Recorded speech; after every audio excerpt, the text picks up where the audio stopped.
Hi வணக்கங்க. என்ன அட்டைப்பெட்டி காமிக்கிறேன்னு பார்க்குறீங்களா? நம்முடைய பண்ணைக்கு புது வரவுகள் நாட்டு புறாக்கள் வாங்கியிருக்கேன். நாட்டு புறாக்களில் இது ஒயிட் கலரு ரொம்ப பிடிச்சிருந்து வாங்கினேன் அது.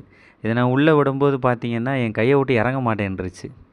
ரொம்ப க்யூட்டாக இருந்தது. கூண்டுக்குள்ளே போகாமல் கையை விட்டு இறங்காமல். இந்த நாட்டு புறாக்கள் ஏன் வாங்கியிருக்கேன்னு கேட்டிங்கன்னா மீட் பர்பஸ்க்காக தான். நம்ம கறிக்காக தான் வாங்கியிருக்கேன். நம்ம வீட்டு யூஸ்க்காக ஒரு 4 ஜோடி வாங்கி விட்டேன். இது சாப்பிட்றதுனால என்னென்ன பயன்கள்னு அசந்துட்டேன் நான் ரெஃபர் பண்ணும்போது. இது ப்ரௌன் கலர் நல்லா இருந்தது பார்க்குறதுக்கு. நைட்லாம் கொண்டு வந்து விட்டேன் அங்கேருந்து வாங்கிட்டு வந்து.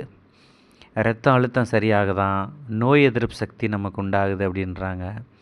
உடல் பருமன் அதிகம் இருக்கவங்க இது சாப்பிட்டா உடல் எடை குறையும் அப்படின்றாங்க. இது ஒரு கலரு பார்க்க க்யூட்டாக இருக்குது பாருங்கள். அடுத்து செரிமான பிரச்சனையினால் கஷ்ட